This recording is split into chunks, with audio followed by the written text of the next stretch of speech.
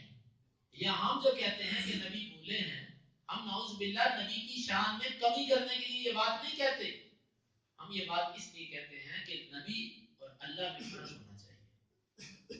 نبی نبی ہوتا ہے اور اللہ کی ذات ہوتی ہے. اللہ کو بھول نہیں ہوتا. وما کان ربک نسیا، اللہ نہیں بھولتا، اللہ کے سوا ہر کوئی بھول جاتا ہے. نبی صلی اللہ علیہ وسلم بھولے. تیسری بات یہ معلوم ہوئی کہ غسل جنابت فوری کرنا لازم نہیں ہوتا. مثال کے طور پہ جب بندہ جنبی ہوا، لازم نہیں کہ اسی وقت ہی وہ غسل جنابت کر لے. کیوں؟ اگر نبی صلی اللہ علیہ وسلم اسی وقت لازم ہوتا تو یہ نوبت کیوں آتی؟ نوبت کیوں آتی؟ غسل جنابت میں وقفہ دیا جا سکتا ہے، لیکن یہاں تک وقفہ نہیں دینا کہ نماز کا وقت گزر جائے. اگر نماز کا وقت گزر گیا اور آپ نے غسل نہیں کیا پھر آپ گزرے ہیں. جواز یہاں تک ہے کہ نماز کے وقت تک، رات کو صبح فجر کی نماز تک رک سکتے، فجر کے بعد ظہر کی نماز تک، ظہر کے بعد عصر، نماز کا وقت اس میں گزرنے نہ پائے. یہ بات بھی اس سے معلوم ہے. چوتھی بات یہ معلوم ہوئی، اقامت کے بعد اقامت اور جماعت کے درمیان وقفہ آ سکتا ہے. جس طرح کہ یہاں پر اقامت کہہ دی گئی، آپ صلی اللہ علیہ وسلم گھر گئے، غسل کر کے آئے، دوبارہ آپ نے نماز پڑھائی لیکن دوبارہ اقامت نہیں کہی گئی. اقامت اور نماز کے درمیان وقفہ آ سکتا ہے، باتیں بھی ہو سکتی ہیں. جس طرح کہ حدیث کے اندر آتا ہے، اقامت ہوئی، ایک عورت آئی، وہ ذرا ذہنی توازن اس کا کمزور تھا. اس نے نبی صلی اللہ علیہ وسلم سے کہا میں نے آپ سے کوئی بات کرنی ہے. آپ نے فرمایا ٹھیک. نبی صلی اللہ علیہ وسلم سائڈ پہ چلے گئے، اس کی ساری بات توجہ سے آپ نے سنی. تو امام اقامت کے بعد بھی اگر کوئی عارضہ لاحق ہو جائے، کسی سے بات کر سکتا ہے، گفتگو کر سکتا ہے، وقفہ آ سکتا ہے. اور یہ بات بھی معلوم ہوئی کہ جو لوگ کہتے ہیں جو مسجد کے اندر سویا ہو جنبی آدمی، اگر سوئے سوئے اس کو احتلام ہو جائے تو مسجد سے نکلنے سے پہلے وہ فوری طور پر اٹھتی زمین پر ہاتھ مارے، ایسے پہلے تیمم کرے اور پھر پاکی کی حالت میں مسجد سے نکلے. یہ مسئلہ بھی لوگوں کا تکلف والا مسئلہ ہے، کیونکہ اب نبی صلی اللہ علیہ وسلم مسجد میں آئے ہیں، آپ کو یاد آیا تو آپ اسی وقت نکل گئے، آپ نے تیمم نہیں کیا. لہذا اگر کوئی رات مسجد میں سویا ہو، اس کو احتلام ہو جائے تو اس کو ویسے ہی مسجد سے فی الفور باہر نکل جانا چاہیے. اور یہ بات بھی معلوم ہوئی کہ جب یاد آئے اسی وقت نکل جانا چاہیے. شرم، لوگوں سے ہچکچاہٹ، یہ اللہ کے معاملے میں نہیں ہونی چاہیے. نبی صلی اللہ علیہ وسلم نے یہ نہیں سوچا کہ لوگ کیا کہیں گے. آپ نے اس چیز میں اللہ کے معاملے میں کسی سے نہیں ڈرتے تھے. لا یخافون لومۃ لائم.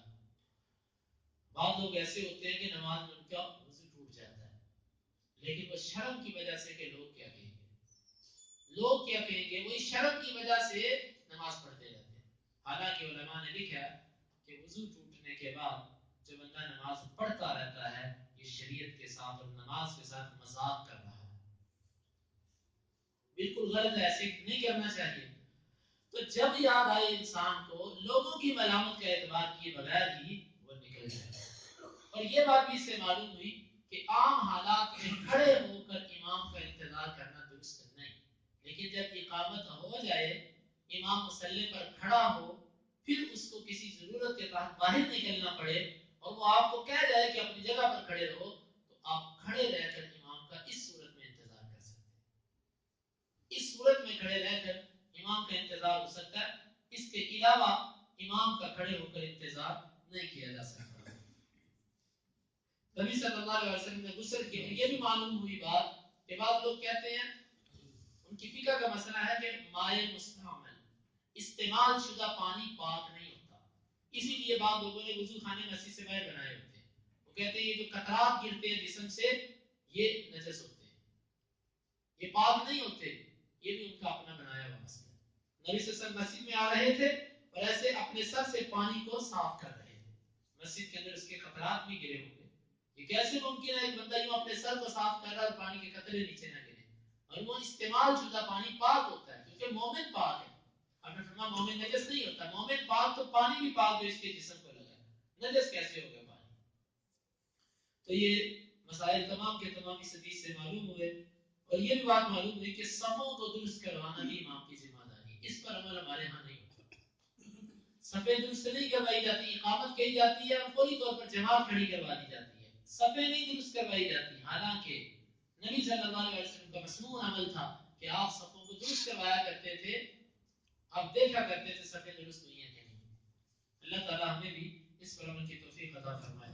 اگلی حدیث بھی یہی ہے، باب اذا قال الامام مکانۃ حتى نرجع انتظروا، یہ باب ہے کہ جب امام یہ بات کہے اپنی جگہ پر ٹھہرے رہو یہاں تک کہ میں لوٹ آؤں، انتظروا تو تم اس کا انتظار کرو، انتظروا اس کا انتظار کریں گے۔ امام بخاری فرماتے ہیں ہمیں بیان کیا اسحاق نے، وہ کہتے ہیں ہمیں بیان کیا محمد بن یوسف نے، وہ کہتے ہیں ہمیں بیان کیا اوزاعی نے زہری سے، وہ ابو سلمہ بن عبد الرحمن سے، وہ ابو ہریرہ سے، وہ کہتے ہیں کہ اقیمت الصلاۃ، اقامت کہہ دی گئی، فصف الناس صفوفهم، لوگوں نے اپنی صفوں کو درست کیا، فخرج رسول اللہ صلی اللہ علیہ وسلم، رسول اللہ صلی اللہ علیہ وسلم نکلے، فتقدم، پس آپ آگے بڑھے، وهو جنوب، اس حال میں کہ آپ جنبی تھے، فقال علی مکانکم، آپ نے فرمایا اپنی جگہ پر ٹھہرے رہو، فرجع، پس آپ لوٹے، فاغتسل، پس آپ نے غسل کیا، ثم خرج، پھر آپ نکلے، ورأسه يقطر ماء، آپ کا سر جو تھا وہ پانی کے قطرے گرا رہا تھا، فصلی بهم، پس آپ نے اسی حالت میں ان کو نماز پڑھائی۔